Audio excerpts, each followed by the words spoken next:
6 राज्यों की 8 सीटों पर रीकाउंटिंग होगी, यानी पुनर्गणना होगी। ईवीएम में गड़बड़ी की शिकायतों के बाद अब जांच का आदेश भी हो गया है। हरियाणा, तमिलनाडु की 2-2 सीटें इसमें शामिल हैं। छत्तीसगढ़, महाराष्ट्र, तेलंगाना और आंध्र प्रदेश की 1-1 सीट भी इसमें शामिल है। 8 सीटों में से बीजेपी के खाते में 3 सीटें हैं, कांग्रेस के पास 2 और अन्य के खाते में 3 सीट गई है। चुनाव आयोग ने कहा है कि ईवीएम में गड़बड़ी की शिकायत के 8 आवेदन आए थे। इनमें ईवीएम की मेमोरी और माइक्रो कंट्रोलर की जांच की मांग की गई थी, जिसके आधार पर ये फैसला लिया गया है।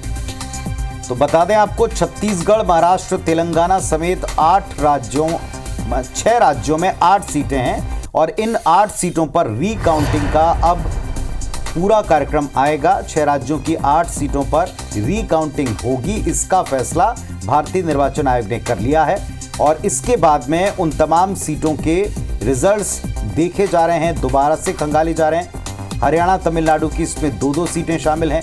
छत्तीसगढ़, महाराष्ट्र, तेलंगाना, आंध्रा की 1-1 सीट इसमें शामिल है और अगर पार्टी वाइज देखें तो 8 में से 3 बीजेपी, 2 कांग्रेस, 2 अन्य।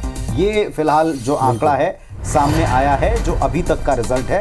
क्या ये बदलेगा, ये जिज्ञासा फिर पैदा हो गई। और ये वो 8 सीटें हैं जहां पर रिकाउंटिंग होगी। इनमें सभी पूरी मतदान केंद्रों की नहीं, बल्कि इन सभी 8 सीटों पर कुछ मतदान केंद्र जिसको लेकर वहां के प्रत्याशियों ने शिकायतें की थी, उसके आधार पर उन मतदान केंद्रों की वापस रिकाउंटिंग करवाई जाएगी। और यहाँ पर ये वो सीटें ज़्यादातर जहाँ पर बहुत नेक टू नेक मुकाबला रहा था, जहाँ पे जीत और हार का अंतर जो है वोटों का, वो बहुत कम था।